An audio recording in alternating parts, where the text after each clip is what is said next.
আল্লাহু আকবার, আল্লাহু আকবার। আল্লাহ ওই ভাষাটা কোরআনের ভাষা, জান্নাতের ভাষা, ওইটাও আমার নবীর নামের প্রথম অক্ষরগুলা দিয়া সাজাইছেন। বলে কেমনে কেমনে? বলে তুমি দেখো না টান দিয়া, আলিফ থেকে ইয়া পর্যন্ত টান দিয়া দেখো। তুমি যদি আলিফকে টান দাও আমার নবী আহমদ, যদি বাকে টান দাও আমার নবী বাশীর,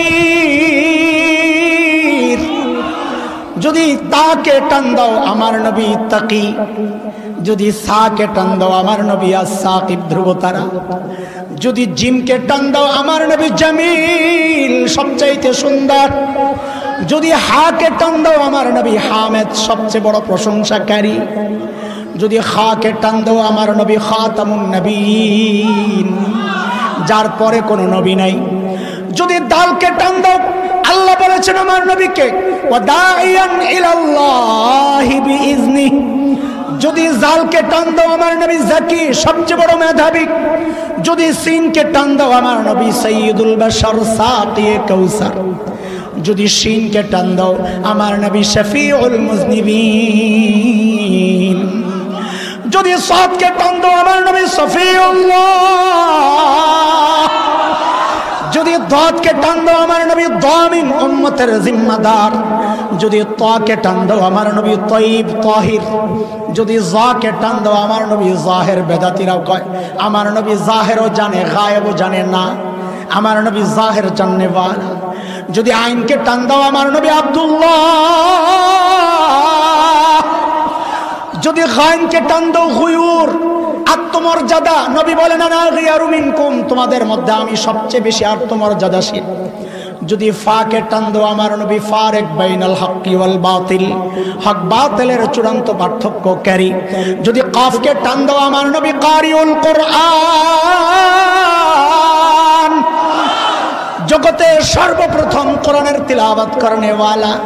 যদি কাফকে টান দাও আমার নবী কাফিলুল উম্মাহ, উম্মতের কাফিল আল্লাহর সামনে।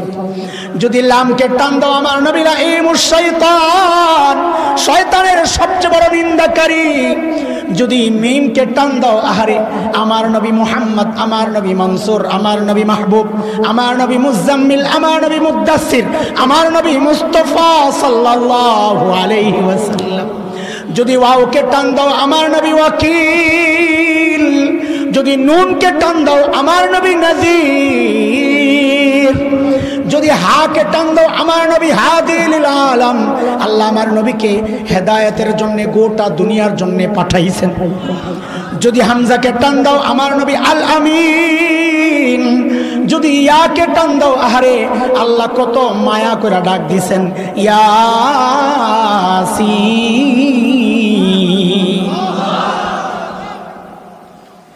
আল্লাহু আকবার সাল্লাল্লাহু আলাইহি ওয়াসাল্লাম। বলেন বলেন উচ্চারণ করে দেন। আমি আপনাদের কাউসার অনেক দিছি, আমরা অনেক বাদ দিয়ে কইতেছি আল্লাহ তাআলা নবীরে দিছেন, অনেক বলার ক্ষমতা তো আমার নাই। এক কবি নবীর শান লিখতে যায় কয় খাইছে খাইছে, এই কোন দুনিয়ায় ঢুকলা, আমার পক্ষে সম্ভব না। কত স্বীকার কর, কি করবি? আল্লাহর পরে আপনারই সবচেয়ে দাম। ইয়া সাহিবাল জামালিক ইয়া সাইয়্যিদাল বাশার মিন ওয়াজহিকাল মুনীরি লাকাদ নাওয়ারাল কমর লা ইউমকিনুস সানাউ কামা কানা হাক্কুহু बाद अज़ खुदा बुजुर्ग तू ही किस्सा मुख्तसर। अल्लाहु अकबर अल्लाहु अकबर। এরে দোস্ত, আল্লাহ যখন আমার নবীকে দুনিয়ায় পাঠান, ওই যে বাবা মেয়েকে পাঠানোর সময় দেখে সবচাইতে সুন্দর বাড়ি, নিরাপত্তা সব ঠিক আছে কিনা দেখে, কিনা দেখে। আমি আপনাদেরকে বলেছি আমি তিনটা মৌলিক পয়েন্টে কথা বলব, এর একটা এখন ঢুকতেছি, মাত্র একটাই ঢুকতেছি, খেয়াল করবেন এখন থেকে। আল্লাহ তাআলা এই জায়গায় মনে হচ্ছে যেন একটু ব্যতিক্রম করছে। কি ব্যতিক্রম? বলে দুনিয়ার সবচাইতে সুন্দর জায়গা তো নবীরে পাঠাইলেন না, কাশ্মীরে পাঠাইতেন, ভূস্বর্গ বলা হয় দুনিয়ার জান্নাত। সুইজারল্যান্ড আহারে কি সুন্দর, ওই জায়গায় পাঠাইতেন। আল্লাহ পাঠাইলেন নবীরে জাজিরাতুল আরবে, পানি নাই, খাওয়া নাই, ফল নাই, ফসল নাই, বৃক্ষলতাহীন জলশূন্য বালুকাময় জায়গা। আল্লাহ ওই জায়গায় নবীরে পাঠাইলেন। কই আপনারা উদাহরণ দিলেন বাবার মতো সব সুন্দর সুন্দর দেখা পাঠায়, কই আল্লাহ তো সুন্দর জায়গা পাঠাইলো না। কারে ভাইরে, এটা তো বুঝার জিনিস। আল্লাহ নবীরে জাজিরাতুল আরবে পাঠাইছেন কেন? এই কেনটা বুঝা লাগবে মনোযোগ দিয়া। আসেনি মনোযোগ? দেখেন কইলাম, নাইলে আমার কষ্টটা বেকার যাবে, এত কষ্ট করে কথা কইতেছি। জাজিরাতুল আরব, আরব দ্বীপ। আল্লাহ আমার নবীর ওই জায়গায় কেন পাঠাইছেন? সুন্দর সুন্দর এরিয়া বাদ দিয়া। কয়টা বুঝার জিনিস। জাজিরাতুল আরবকে যদি বিশ্ব মানচিত্রের মধ্যে আপনারা দেখেন তো দেখবেন 3 দিকে পানি শূন্য, লোহিত সাগর, আরব সাগর দিয়ে ঘেরাও করা 3 দিক। একদিকে জর্ডান, ফিলিস্তিন, সিরিয়া, ইরাক, ওই দিক দিয়ে একটু লাইগা রয়েছে। কয় ঠিক মানুষের হার্টটার অবস্থান যেই রকম, 3 দিকে পানি শূন্য খালি, একদিকে তার তুর রক টক দিয়ে একদিকে লেগে রয়েছে হার্ট, কলব। ঠিক মানুষের কলবের অবস্থানটা যেই রকম, বিশ্ব মানচিত্রের মধ্যে জাজিরাতুল আরবের অবস্থানটাও ঠিক ওই রকম। এই জন্য ইংরেজিতে বলে জাজিরাতুল আরবকে বলে জিওগ্রাফিক হার্ট, বিশ্ব মানচিত্রের হার্ট ওইটা। তো আল্লাহ নবীকে ওই হার্টের মধ্যে পাঠাইছেন কেন? ওইটাও বোঝা লাগবে, এটা আরেক জায়গা থেকে বুঝায় আনতিস। নবী দুনিয়ায় আসার আগ পর্যন্ত দুনিয়ায় যত দর্শন ছিল, গ্রিক দর্শন, ব্যাবিলিয়ান দর্শন, মিশরীয় দর্শন, পারস্য রোমান দর্শন, দুনিয়ার সমস্ত দার্শনিকরা বলতো যে মানুষকে নিয়ন্ত্রণ করে তার ব্রেন। কে? ব্রেন নিয়ন্ত্রণ করে। আল্লাহর নবী মুহাম্মদুর রাসূলুল্লাহ সাল্লাল্লাহু আলাইহি ওয়াসাল্লাম দুনিয়ার সমস্ত দার্শনিকদের বিরুদ্ধে দাঁড়ায়া ঘোষণা দিলেন, না, মানুষকে তার ব্রেন নিয়ন্ত্রণ করে না, মানুষকে নিয়ন্ত্রণ করে তার কলব, তার হার্ট। নবী বললেন, আলা ইন্না ফিল জাসাদি মুদগা ইযা সালুহাত সালুহাল জাসাদু কুল্লু ওয়া ইযা ফাসাদাত ফাসাদাল জাসাদু কুল্লু আলা ওয়া হিয়াল কলব। এরা আমার উম্মত, মানব দেহের মধ্যে একটা গোশতের টুকরা আছে, ওই গোশতের টুকরাটা যদি ঠিক হয়ে যায় গোটা বডি ওকে। ওই গোশতের টুকরা যদি নষ্ট হয়ে যায় গোটা বডির মধ্যে পচন ধরবে। ওই গোশতের টুকরাটার নাম কি? নবী কি বলেছেন? কলব। কলব বুঝা গেল মানুষের বডি নিয়ন্ত্রণ করে কলব। এইবার বুঝেন আল্লাহ নবীকে ওই জিওগ্রাফিক হার্ট, মানচিত্রের হার্ট জাজিরাতুল আরবে কেন পাঠাইছেন। আল্লাহ বলেন, নবী আপনি কলবের মধ্যে মেহনত করেন, কলবটা ঠিক হয়ে গেলে গোটা দুনিয়ার বডিটা ঠিক হয়ে যাবে। কলব যদি পয়সা যায় বডি পয়সা যায়। এর বাস্তব প্রমাণ আজকের আরব বিশ্বের ঈমান আর ইসলামের পচন ধরেছে।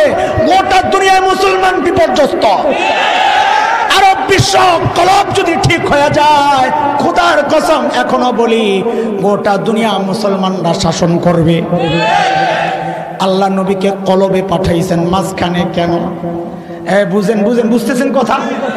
একটু কঠিন কথা, বাকি বোঝা দরকার। তো খালি সবসময় কি কিস্সাই শোনাইব আপনার করে বক্তারা? কিস্সা শোনান না, বক্তা আছে, আপনারা শুনেন, মানা করি না। কিন্তু আমরা যদি আসি মনোযোগ দিয়া কিছু কথা শোনা লাগবে, না হয় আমাদের কানার দরকার নাই। গলাও ভাঙ্গা, টানও দিতারি না, হাসাই তারি না, কান্দাই তারি না, কিস্সাও জানি না, কবিতা, শের টের, ফার্সি এগুলাও জানি না। তো আঙ্গরে কোন দুঃখে আপনারা দাওয়াত দিবেন? দাওয়াত যেহেতু দিবেন কিছু সূক্ষ্ম কথা শুনালো, এটার জন্য মনোযোগ লাগবে ইনশাআল্লাহ। আল্লাহ তাআলা তার নবীকে দুনিয়ার মাঝখানে কেন পাঠাইছেন? কারণ আমার নবী একমাত্র বিশ্ব নবী। বলেন আমার নবী কি? রাহমাতুল লিল আলামিন। মাঝখানে কেন পাঠাইছেন বুঝো। আমি 2টা উদাহরণ দিব। 1 নম্বর উদাহরণ, একটা পুকুরের মাঝখানে যদি একটা ঢিল ছুড়েন, তো ঢেউটা সমান তালে চারদিকে ছড়াবে, তাই না?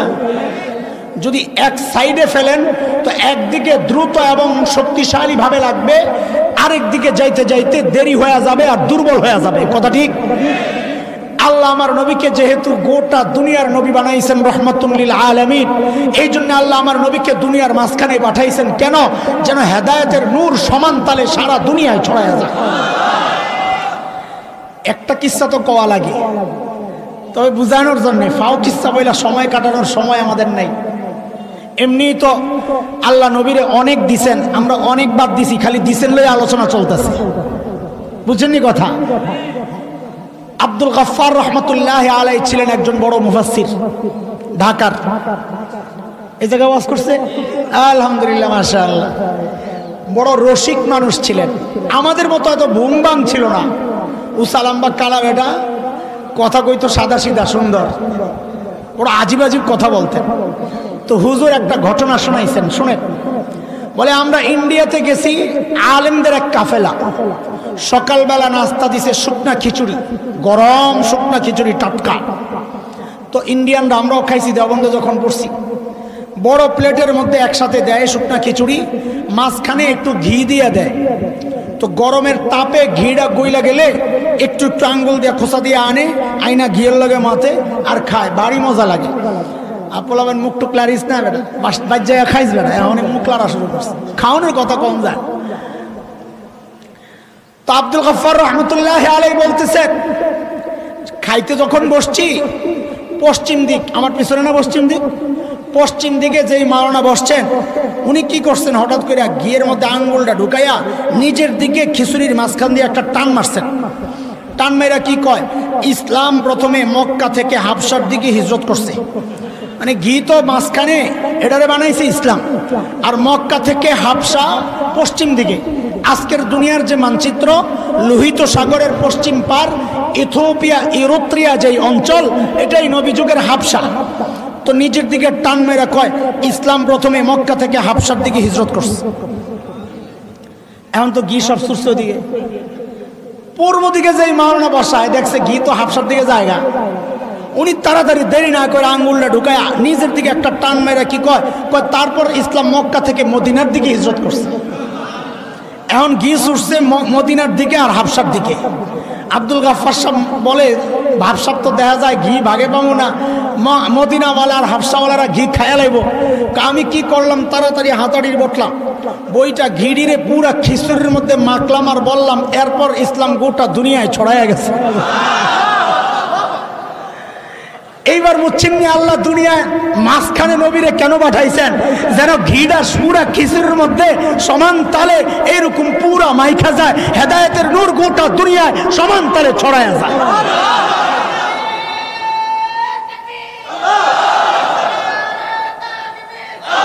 বসো বসো,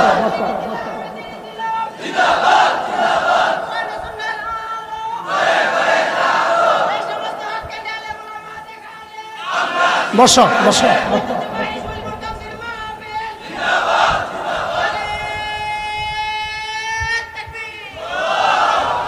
ও ভাই, হাসা করে কোন, আপনারা কথাবার্তা বুঝতেছেন? আমি কিন্তু আমার 1 নম্বর পয়েন্টে ঢুকতেছি, এখনো ঢুকি নাই। তুমি তো স্লোগান আগে দিয়ে দিলা, পরে কি করবা? মনে করছে বেটার গলার যে অবস্থা, পরে স্লোগানের সুযোগ নাও আসতে পারে, যা দেওয়ার আগে দিয়ে লই। রাখ বেটা, শোনেন শোনেন, খেয়াল করেন। যুবকরা ভালো করে খেয়াল করো, বিশেষ করে আলেম ওলামারা।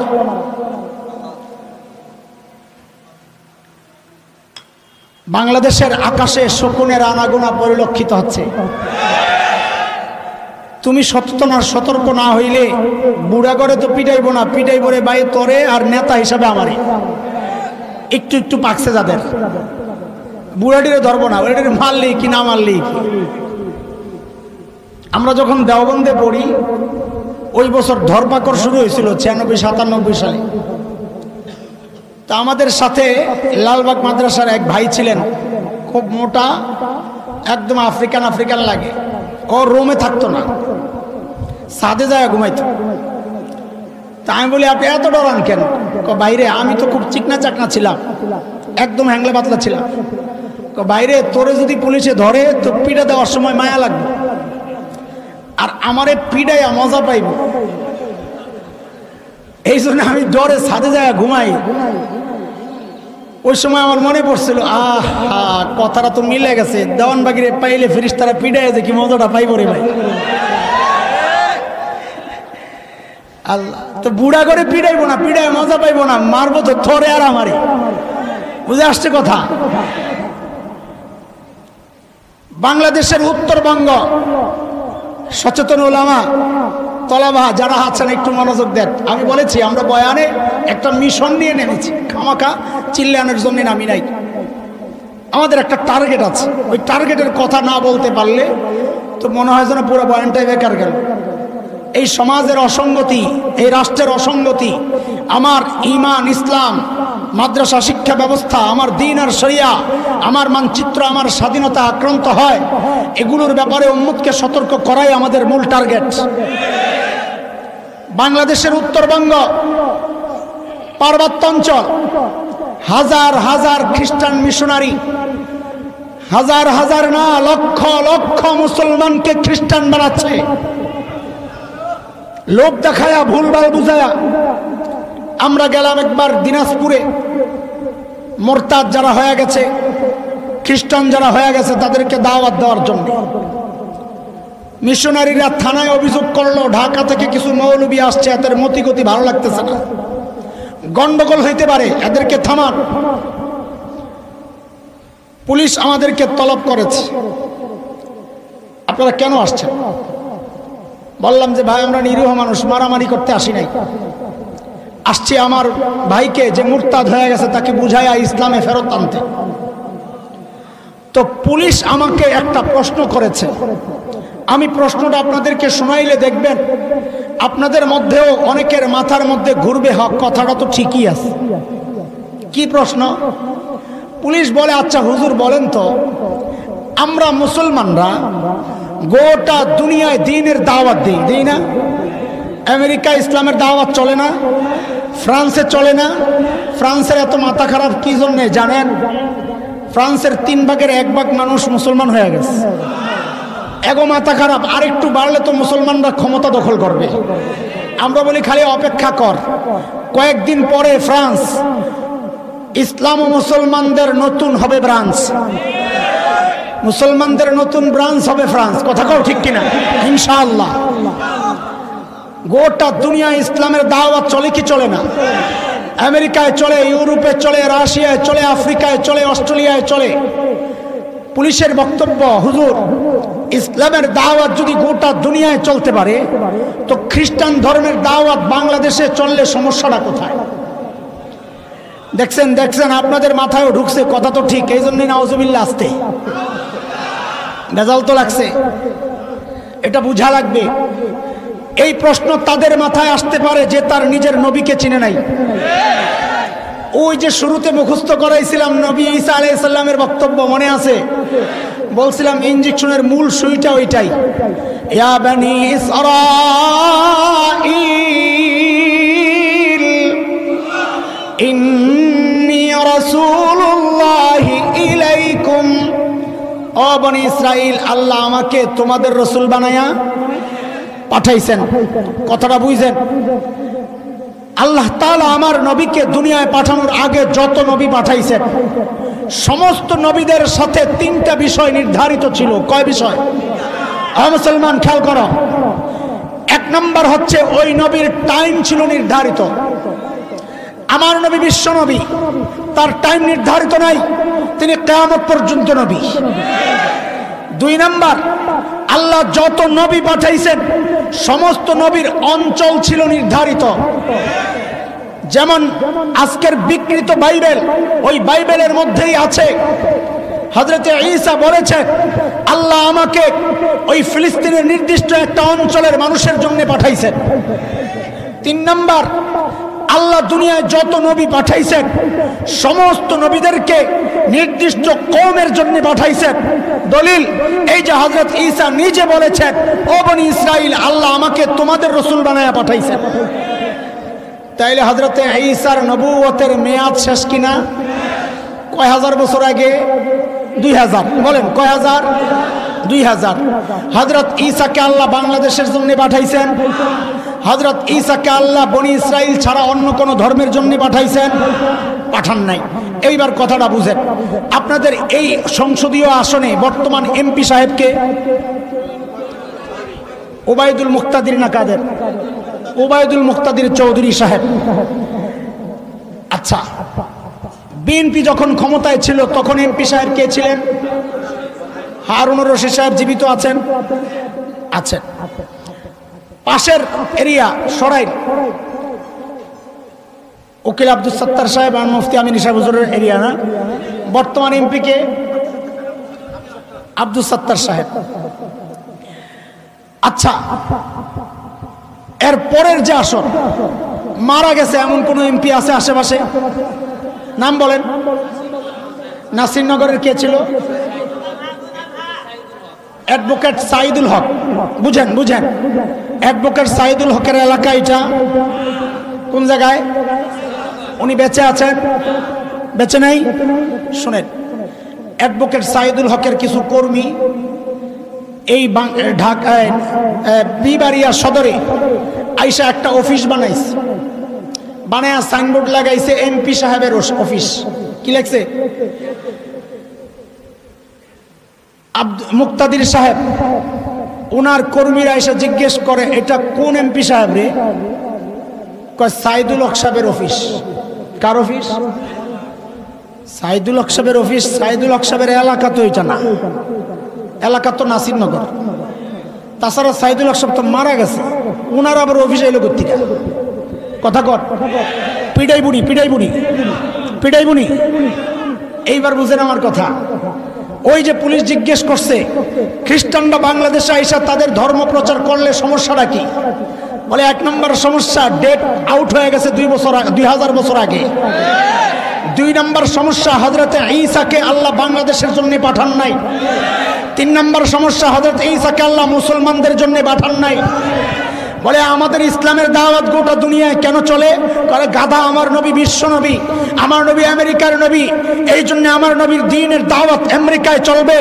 আমার নবী বিশ্ব নবী, এই জন্য আমার নবীর দাওয়াত অস্ট্রেলিয়ায়, আফ্রিকায়, ইউরোপে, এশিয়ায়, রাশিয়ায়, গোটা দুনিয়ায় চলবে, কিয়ামত পর্যন্ত চলবে। কথা বলেন ঠিক কিনা? তাদের নৈতিক অধিকার নাই। অন্য আসনের এমপি, মৃত এমপির অফিস যদি এই আসনে এসে কেউ খোলে, সে যেমন পিটা খায়, তাদের তো কপাল ভালো। বাংলাদেশের মুসলমান, শান্তিপ্রিয় মুসলমান, তাদের পিটায় এই দেশ থেকে উচ্ছেদ করা দরকার ছিল। সীমা যদি শেষ হয়ে যায়, বাঁধ যদি ভেঙে যায়, আমরা কিন্তু বসে থাকবো না। কারণ হচ্ছে আমরা চুন খায়া দই দেখলে এখন ভয় পাই। বলে চুন কোন জায়গায় খাইলেন? বলে চুন খাইছি পূর্ব তিমুরে। ওই যে ইন্দোনেশিয়ার একটা অঞ্চল, একটা দ্বীপ, সেখানে খ্রিস্ট ধর্ম প্রচার করতে করতে মুসলিম রাষ্ট্র ইন্দোনেশিয়াকে টুকরা টুকরা করা হয়েছে। আমরা চুন খাইছি ওই যে সুদানে, মুসলিম রাষ্ট্র দক্ষিণ সুদান, যেখানে তেল তেল তেল খ্রিস্ট ধর্মের প্রচার করতে করতে এক সময় স্বাধীনতা ঘোষণা করা হলো যে আলাদা খ্রিস্ট রাজ্য। আমরা ওই চুন খায়া এখন তোমরা সেবার কথা বললেও আমাদের কিন্তু জিহ্বা জলে একবার পড়ছি, আর পড়তে রাজি না। এই বাংলাদেশে যদি এই স্বপ্ন দেখো, আমার মানচিত্রকে টুকরা টুকরা করার স্বপ্ন দেখো, আরে কুলাঙ্গার শুনে নাও, ওই পূর্ব তিমুর একজন শাইখুল হিন্দ পান নাই, পূর্ব তিমুর আল্লামা আমিনী পায় নাই, ওই দক্ষিণ সুদান একজন আল্লামা আমিনী পায় নাই, একজন আল্লামা শফি পায় নাই। বাংলাদেশ আজও লাখো লাখো আল্লাহওয়ালা সেজদায় চোখের পানি ফেলে কথা বলে ঠিক কিনা? এই জমিনের এই মানচিত্র টুকরা টুকরা করার আগে একবার আমাদের কথাগুলো শুনে নাও। শাইখুল হিন্দের রুহানি সন্তানরা মরে যায় নাই। আমাদের আকাবির আস্তফ মানচিত্র রক্ষায় রক্ত দিয়েছেন, আমাদের আকাবির আস্তফ দ্বীন আর শরিয়া রক্ষায় রক্ত দিয়েছেন। তাদের সন্তানরা যতদিন বেঁচে আছে, শুনে নাও কান খুলে, এই জমিন টুকরা টুকরা করবা থাক দূরের কথা, খালি যদি একবার পরিকল্পনা করো, খোদার কসম একটা একটা হাতটা ধরে জীবন্ত দাফন করা হবে, জীবন্ত দাফন করা হবে। রাজি আছি ইনশাআল্লাহ? সচেতন থাকা লাগবে, সতর্ক থাকা লাগবে। আকাশে কিন্তু শকুনের আনাগোনা পরিলক্ষিত হচ্ছে। আমি কথা লম্বা করব না, কারণ সময় টান টান টান টান। 9টায় শেষ করার কথা, 9টা তো বেজে গেছে। আমি একটু পানি খাই, মানে আমার কথা, আপনাকে টাইম না। পরে কয়েন না যে আরো কর, আরো কাম আছে।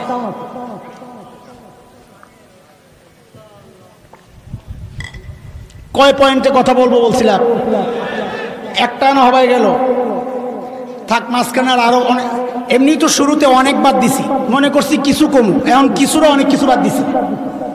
আরে বুঝছেন নি কথা? আল্লাহ নবীরে বললেন, নবী আপনাকে আতাইনা কাল কাউসার, বহু কিছু দিছি। আমরা বহু আর অনেকরে বাদ দিয়ে কিছু আলোচনা শুরু করছিলাম, এখন কিছুরও বহু কিছু বাদ দিয়ে দিলাম। আল্লাহ বাসায় রাখলে আবার ইনশাআল্লাহ। আল্লাহ তাআলা আমার নবীকে যখন দুনিয়ায় পাঠান, বরকত আর বরকত। আরে হযরতে আমিনা বলেন, আমি যখন জমজমের কূপের কাছ থেকে চলে আসি, মেয়েরা বলে আমিনা যাও না, যাও না। বলে কেন? কয় তুমি যাওয়ার সাথে সাথে পানিগুলা নিচে চলে যাও, তুমি থাকলে পানিটা উপরে থাকে, আমাদের তুলতে সহজ হয়। আরে বরকতের কথা কি শোনাবো ভাই? হযরতে হালিমাতুস সাদিয়া রাদিয়াল্লাহু তাআলা আনহা বলেন, আমি যখন তায়েফ থেকে রওনা দিই একটা ছেলে ভাড়া নেওয়ার জন্য, লালন পালনের বিনিময়ে কিছু পয়সা পাবো। আমি গরিব মানুষ, আমার বাহনটা দুর্বল, সবার পেছনে পেছনে বাহন। মক্কায় যায় শুনি সব ধনী ঘরের ছেলেগুলা বন্টন হয়ে গেছে। একটা ছেলে কেউ নিতে চায় না, কারণ বাবা নাই, খরচ দিবে খেয়ে। হযরতে হালিমা বলেন, আমি আমার বোন আমিনার ঘরে যায়া যখন ওই বাচ্চাটাকে দেখছি, আহারে চাঁদ মুখ, আমার কলিজা ঠান্ডা হয়ে গেছে, চোখ আর ফেরাতে পারি না। দৌড়ে যায় বাচ্চাটারে কোলে নিলাম। ওই যে বলছিলাম বাবা সাজায়া দেয়, আল্লাহ সাজায়া দিছেন। চোখ দিছেন তো দুনিয়ার সেরা সুন্দর চোখ দিছেন, কান দিছেন তো দুনিয়ার সুন্দর সবচেয়ে কান দিছেন, ঠোঁট দিছেন তো দুনিয়ার সেরা সুন্দর ঠোঁট দিছেন। আরে ঘাম দিছেন, ঘাম, ওই ঘামটা পর্যন্ত দুনিয়ার সেরা ঘাম দিছেন, যার থেকে মেশক আম্বরের ঘ্রাণ বের। হযরতে হালিমা বলেন, আমি সাথে সাথে বাচ্চাটারে যখন বুকে জড়ালাম, হারে আমার কাছে মনে হইল বাচ্চাটা আমার সাথে আঠার মতো লেগে গেছে, আর সরাইতে পারি না। আমার স্বামীরে যা বললাম, টাকা পয়সা লাগবে না, মনে হয় বড় এক দামি আমানত আমি পাইয়া গেছি। এরা দোস্ত, আমার 2 নম্বর পয়েন্টে খুব তাড়াতাড়ি ঢুকতে হবে। হযরতে হালিমা বলে, আমি আমার বাচ্চা কোলে নিয়ে বাহনে উঠলাম। আমার স্বামীর সামনে, যেই না আমার স্বামী বাহনের উপর বসলো, অমনি বাহনটা ধাপ করে নিচে বসে পড়ছে। বলে গুতা দে, আর ওঠে না। আমার একটু সন্দেহ লাগছে, কারণ আমি কিন্তু একটু একটু অনুমান করতে পারতেছিলাম যে মেহমান আমি সাথে নিয়েছি ওই মেহমান জেনতেন মেহমান না। আমার স্বামীরে বললাম, একটু নাইমা দাঁড়ান তো দেখি, একটু নাইমা দাঁড়ান। যেই না আমার স্বামী নাইমা দাঁড়াইছে, অমনি বাহনটা লাফ দিয়ে উঠছে। আমার স্বামীরে বললাম, আবার একটু বসেন তো দেখি। যেই না আমার স্বামী বাহনের উপর আইসা বসছে, বাহনটা আবার ঝাপ করে বসে পড়ছে। এইবার যা বুঝার আমি বুঝা গেছি। আমার স্বামীরে বললাম, সামনে না বইসা দেখি তো আপনি আমার পেছনে যায়া বসেন, কাম হয়নি দেখি। হযরতে হালিমা বলেন, যেই না আমার স্বামী পেছনে যায়া বসলো, অমনি বাহনটা লাফ দিয়া উঠা এখন সবার আগে আগে দৌড়ায়। রে দোস্ত, আমার 2 নম্বর পয়েন্ট এইটা। আল্লাহ দুনিয়াবাসীকে জানায়া দিছেন, রে আমার বান্দা, আমি আমার ওই শিশু বন্ধুরে কি ইজ্জতটা দিলাম, একটু তাকায়া তাকায়া দেখ। তার দুধ বাবা হালিমার স্বামী, তাকে পর্যন্ত আমার বন্ধুরে পিঠ দিয়ে আমি বসতে দেই নাই। না, আমার বন্ধুরে পিঠ দিয়া বসা যাবে না, পেছনে যায়া বসো। যেই মালিক তার বন্ধুর এই ছোট্ট শিশুর এত ইজ্জত দিয়েছেন, আরে মুসলমান, তোমার বাইচা থাইকা লাভ কি? ওই নবীর ইজ্জত এই জমিনে ক্ষুণ্ণ হয়, তুমি কেমনে বেঁচে থাকো, কেমনে সহ্য করো? এটা কোনো মুসলমান বরদাস্ত করতে পারে না। কথা কোন ঠিক কিনা? আমাদের স্পষ্ট কথা, আমরা কাউকে ক্ষমতা থেকে নামানোর আন্দোলন তো করি না, কাউকে ক্ষমতায় ওঠানোর সিঁড়িও আমরা হতে রাজি না। আমরা নবী প্রেমিক ইমানদার তাওহীদি জনতা, নবীকে নিজের বাবা মা আপনজনের চেয়েও বেশি ভালোবাসি। কথা কোন? তোমার বাবারে গালি দিলে তোমার যেমন কলিজায় লাগে, আমার নবীকে গালি দিলে তার চেয়ে শত কোটি গুণ বেশি কলিজায় লাগে। লাগে কিনা? কথা কর।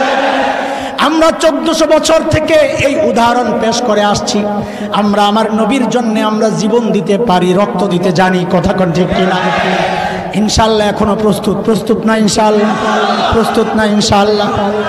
তাইলে ওলামা একরাম যখনই এই প্রসঙ্গে ডাক দিবেন, ঘরে বসে থাকা যাবে না, আওয়াজ উঠাইতে হবে, আওয়াজ উঠাইতে হবে। আল্লাহর নবীর দুশমনদের অন্য কোনো শাস্তি চাই না, একটাই শাস্তি, মৃত্যুদণ্ড চাই, মৃত্যুদণ্ড চাই। নবীর খতমে নবুয়তের মুকুট লয়ে যারা টানাটানি করে তাদের সাথে কোনো আপোষ নাই। কথা কন, কথা কন। একটাই শাস্তি চাই, মৃত্যুদণ্ড চাই। রাজি আছে? যদি আল্লামা বাবুনগরী ডাক দেন, এরে আমার সন্তানেরা, নবীর ইজ্জত রক্ষায় তোদের বুকের তাজা রক্তগুলো এই রাজপথ চায়, কে কে দিতে প্রস্তুত? আল্লাহকে সাক্ষী বানাও।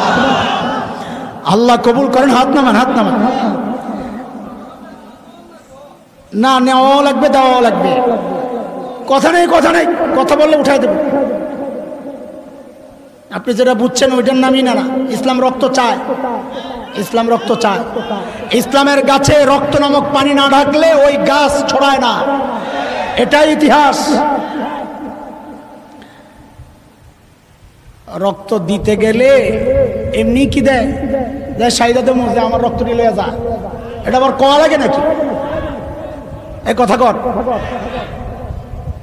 কাটা ফালাইয়া দেবো তার মানে কি মাছ খামো না?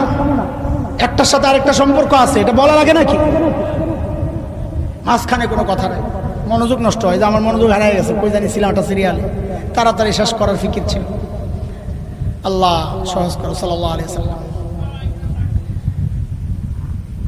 হযরতে হালিমা বলেন, আমার শেষ পয়েন্টে ঢুকে যেতেছি ভাই, কথা এখানে আটকায় গেছে। হযরতে হালিমা বলেন, আমি যখন বাহন নিয়ে যাই, ওই বাহন, যেই বাহন সবার পেছনে পেছনে মক্কায় আসছে, এখন ওই বাহন তো এখন সবার আগে আগে দৌড়ায়। তায়েফের মেয়েরা জিজ্ঞেস করে, হালিমা এই বাহনে তুমি কি খাওয়াইছো? হযরত হালিমা বলেন, এটা বাহনের কোনো শক্তি না, এটা আমার কুরাইশি মেহমানের বরকত। আরে বরকত কি? দেখো বরকত কি। হালিমার বকরিগুলা যখন মাঠে যায়, ঘাস খায়, যখন ঘরে ফেরত আসে, সবাই লক্ষ্য করলো ওলানগুলা দুধে ভরা। তায়েফের মেয়েরা জিজ্ঞেস করে, হালিমা তোমার বকরি কোন জায়গায় ঘাস খায়, একটু দেখায় দাও না রে বোন। ওই যে আমরা মোটা তাজা পোলা পাইন দেখলে বলি, এই তোর বাপে কোন দোকানের চাল খাওয়ায় রে, বলিন। তায়েফের মেয়েরা হালিমাকে বলে, হালিমা তোমার বকরি কোন জায়গায় ঘাস খায়, একটু দেখায় দাও। হালিমা বলেন, ঘাসেরও বরকত না, বকরিরও কারামতি না, এটা আমার কুরাইশি মেহমানের বরকত। শেষ করতেছি। আমার নবী কত সুন্দর ছিলেন জানেননি আপনারা? হযরতে হালিমার ছোট্ট মেয়ে সীমা বকরি চড়ায়, আস্তে আস্তে দেরি করছে, হালিমা দিছেন বকা, দেরি করলি কেন? মেয়ে তো মাইন্ড করছে, কষ্ট করি আবার বকাও খাবো, কালকের থেকে যাবো না। হযরত হালিমা বুঝছেন সীমারে আটকাইতে হইলে কোন জায়গায় হাত দেওয়া লাগবে। কয়, যাইবা না, যাইবা না, আমার কোনো সমস্যা নাই, তোমার কুরাইশি ভাই না খায়া থাকবে, আমার কি? হযরতে হালিমার মেয়ে সীমা নবীরে বড় মহব্বত করতেন, কুরাইশি ভাই। সীমা আস্তিকায়িত হয়ে গেছে, বলে আম্মা যাব, তবে একটা শর্ত আছে রে মা। বলে কি শর্ত? বলে যাওয়ার সময় আমার ভাইকে আমার সঙ্গে দেওয়া লাগবে। বলে খালি বকরি তো সামলাইতে পারো না, আবার ভাই সহ কেমনে সামলাইবা? হযরতে হালিমা সীমা বলেন, না মা না, তুমি জানো না, আমি তো বলি নাই, আগের বার যখন ভাইয়াকে আমি নিয়ে গেছিলাম রে মা, অন্য দিনের মতো বকরিগুলারে ধরাও লাগে নাই, ডাকও দেওয়া লাগে নাই, সবগুলো পেছনে লাইন ধরে ধরে হাঁটছে। আরে মারে, আমি তো মাঠে যাই, আমার ভাইকে কোলে নিয়ে মুখটার দিকে তাকায় রয়েছে, আরে কি সুন্দর চেহারা, আল্লাহ কি সুন্দর বানাইছেন। আরে মা, কখন যে দিন শেষ হয়ে গেছে আমি বলতে পারবো না। হঠাৎ বুঝলাম আলো আধারি অন্ধকার হয়ে গেছে, রাত নেমে আসছে। আমার কলিজায় পানি নাই, না জানি বকরিগুলা হারায় গেছে, কই গেছে আল্লাহ জানে। যেই না মাথা উঠাইছি, কি দেখছি মা জানুনি? আমি যেমনে আমার ভাইয়ার চেহারার দিকে তাকায়া রইছি, সবগুলা বকরি লাইন ধরে দাঁড়ায়া আমার ভাইয়ার চেহারার দিকে তাকায়া রইছি। আম্মা জান আয়েশা বলেন, আরে শোনো, মিশরের মেয়েরা হযরতে ইউসুফকে দেখে নিজেদের হাতের আঙ্গুলগুলো কেটেছিল। কোরআনে সূরা ইউসুফে আসছে, ওয়াকাত্তানা আইদিয়াহুম ওয়া কুলনা হাশা লিল্লাহ মা হাযা বাশারা ইন হাযা ইল্লা মালাকুন কারীম। বলে এটা তো মানুষ না, মানুষ না, হাত কাটে আর কয়টা মানুষ না, বলে কি কয়টা সম্মানিত ফেরেশতা, মানুষ এত সুন্দর হইতে পারে না। আহারে আম্মা জান বলেন, এই মিশরের মেয়েরা যদি আমার নবীকে দেখতো, হাতের আঙ্গুল কাটতো না, ওই ছুরি দিয়া নিজেদের কলিজাগুলা কোবায়া কোবায়া কাটতো। আরে কলিজা কাটার উদাহরণ তো আছে, হযরত হামজা কি নিজের কলিজাকে কাটেন নাই? আরে হামজা তো 1400 বছর আগে নবীরে দেখা দেখা কাটাইছেন। এই 1400 বছর পরে এইরকম হাজারো নবীর আশেক আছে, আজও নবীর ইজ্জত রক্ষায় নিজের কলিজা কাটাইতে প্রস্তুত আছে। আছে আসি ইনশাআল্লাহ, আছে ইনশাআল্লাহ। আমার নবী কত সুন্দর ছিলেন। কবি হাসান ইবনে সাবিত নবীর চেহারার দিকে তাকায়া তাকায়া কবিতা লেখেন। আরে কি সুন্দর, কি লিখবো? তো কবি হাসান ইবনে সাবিত লিখতেছেন, ওয়া আহসানু মিনকা লাম তারা কাত্তু আইনি ওয়া আজমালু মিনকা লাম তালিদিন নিসা খুলিকতা মুবাররাআন মিন কুল্লি আইবিন কাআন্নাকা ক্বাদ খুলিকতা কামা তাশা। আল্লাহু আকবার, আল্লাহু আকবার। কবি হাসান ইবনে সাবিত নবীর চেহারার দিকে তাকায়া তাকায়া কবিতা লেখার বলে, গো হাবিব আমার, এই চোখ আপনার চেয়ে সুন্দর কোনোদিন কাউকে দেখে নাই। আপনার চেয়ে সুন্দর কোনো মা কোনো সন্তান জন্ম দেয় নাই। ওগো নবী আমার, আপনার দিকে তাকাইলে মনে হয় আল্লাহ যেন আপনাকে সমস্ত ত্রুটি মুক্ত করে দুনিয়ায় পাঠাইছেন। আপনি যেমনটা চাইছেন যেন আল্লাহ ওই রকম ভাবে আপনাকে দুনিয়ায় পাঠায়া দিছেন। আরে ভাই, নবীর শান কি বলবো? আল্লাহ বলেন, ইন্না আতাইনাকাল কাউসার। নবী আপনি মন খারাপ করেন না, আপনারে আমি অনেক দিছি, অনেক দিছি। আমরা অনেক বাদ দিয়া ওই কিছু বলতে যাই অনেক কিছু বাদ দিয়া দিছি। শেষ আমার পয়েন্ট, শেষ পয়েন্ট। কয় পয়েন্টের কথা? 2 পয়েন্ট গেছে কিনা? শেষ পয়েন্ট। এই শেষ পয়েন্টে কথা বলার আগে 2টা উদাহরণ দেওয়া লাগবে। 1 নাম্বার উদাহরণ, ফার্মেসিতে যখন ওষুধ কিনতে যায়, যারা সচেতন গ্রাহক যাই দেখে একটা জিনিস, কি এক্সপায়ার ডেট কবে, দেখিনি? মানে এটার মেয়াদ কবে শেষ। আরে কোন দেখিনি? যদি দেখে 1 মাস মেয়াদ আছে, ধুর ওটা পুরানো ওষুধ, নতুনটা দি, বলেননি? আর যদি দেখে 1 মাস মেয়াদ গেছে, তো কিরে ভাই তুই আম করে মারবি নি, ভদ্রভাবেই বলবে। আর যদি দেখে মেয়াদ 1 বছর আগে শেষ, তা আমার মতো এরকম রাগে যদি হয়, ওষুধটা মারবো চেয়ারের মধ্যে, তুই আমার বিষ খাওয়াইতে চাস? আরে বলবে কি বলবে না? উদাহরণ নাম্বার 1। উদাহরণ নাম্বার 2, নতুন জামাই বিয়ে করতে গেছে, বরযাত্রা, যাওয়ার সময় মোড়ে আটকায় গেছে, জ্যাম প্রচন্ড, যাইতে যাইতে 4টা বেজে গেছে। তো মেয়ের বাবা বলে, এত লেট হয়ে গেল, আচ্ছা আগটা বিয়ে শাদী পরে হবে, আগে খাইয়ালো, খানার টাইম যায়। তো খাইতে বসছে। আপনাদের এলাকায় দেয় কিনা জামাইরে বড় ডিশ, আস্তা মুরগি, আস্তা খাসি, বিভিন্ন কাবাব টাবাব মিলাইয়া সাজাইয়া দেয়। জামাই বাবুর সামনে এই সুন্দর খাবারের আয়োজন, এর রুমাল দিয়ে বসে রয়েছে চুপচাপ। এর নজর আরেক জায়গায়, আরেক জায়গায় কি ওই কোনায় ডেকোরেটরওয়ালারা একটা টুকরি রাখছে। টুকরি কিসের? বলে এনে নিয়ে সবার ওই টেবিলের হাড্ডি কুড্ডি নিয়ে ফেলায়। লেবু সিল্কা রস তো নাই, ওই সিল্কা নিয়ে ফেলায়। ওই ছোট্ট ছোট্ট বাচ্চারা খাইছে, তাদের যে উচ্ছিষ্ট ঝুটা করছে, ঝুটা নাকে রেডিও লাগছে, পোলাবেন খায়, ওই ময়লা টয়লা পোলাওগুলা নিয়ে ফালায়। আরে আসেনি সিস্টেম। জামাই বাবু তাকায় রয়েছে ওই টুকরির দিকে, এর সামনে কিন্তু এই দামি খাবার, সবচাইতে দামি খাবার তার সামনে। হঠাৎ লাফ দিয়ে উঠছে, ওইটা ওই টুকরির সামনে যায় আসন গাইরা বসছে। বৈশা ওই মানুষের খাওয়া হাড্ডি, মুরগির রানের হাড্ডি একটা লইছে, লইয়া কামড়ায় আর ওই ময়লা পোলাও একটু খায়, লেবুর রস তো নাই, সিলকাটারে কামড় দেয়, খায় বড় আরাম। দূর থেকে মাইয়ার বাপ এই দৃশ্য দেখছে, দেখছে যে এখন বলেন যেই লোকটা এই ভালো খাবার রাইখা ওই পচা বাসি উচ্ছিষ্ট আর ঝুটা ঝুটা বৈশা বৈশা হাড্ডি চাবায় আর ময়লা খায়, এই মানুষটা সুস্থ না পাগল? বুঝা বলতে হবে, পরে কথা ঘুরানো যাবে না, কেউ চুপ থাকবো না। বলেন এই জামাই এই কি সুস্থ না পাগল? আবারও জোরে বলেন তো, সুস্থ না পাগল? পরে যেন কথা না ঘুরে, আমি আবারও জিজ্ঞেস করতেছি, এই জামাই সুস্থ না পাগল? জোরে কন, জোরে কন, জোরে কন। বুঝা গেল এই জায়গায় ও পাগলের অভাব নাই। কেন? কেন? এতক্ষণ যা বললাম, শ্রেষ্ঠ নবী দিছেন আল্লাহ, এত দামি নবী, এত মহান নবী, সবার উপর যার মর্যাদা, আল্লাহ যাকে দিছেন তো সেরাটাই দিছেন।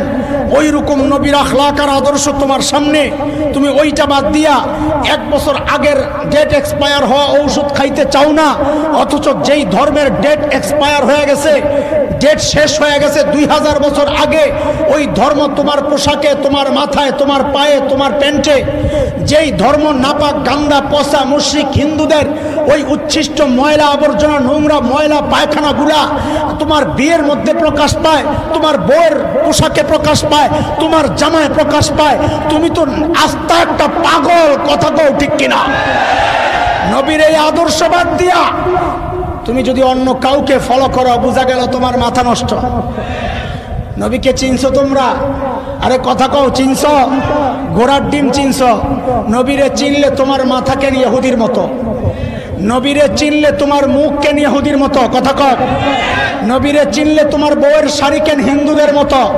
নবীরে চিনলে তোমার মেয়ের বিয়ের অনুষ্ঠানের সব প্রোগ্রাম কেন হিন্দু সিরিয়াল দেখা দেখা ঠিক করো? যদি নবীকে চিন্না থাকো, আল্লাহর নবীকে যদি বড় নিয়ামত মনে করো, আজকের এই তাফসীরুল কুরআন মাহফিল থেকে প্রতিজ্ঞা করে যাও, ইনশাআল্লাহ আমরা সুস্থ, পাগল না, নবীর ওই সুন্দর সুন্নাহ দিয়া নিজের জীবনকে সাজাইতে চাই ইনশাআল্লাহ। রাজি আছি ইনশাআল্লাহ? ইনশাআল্লাহ।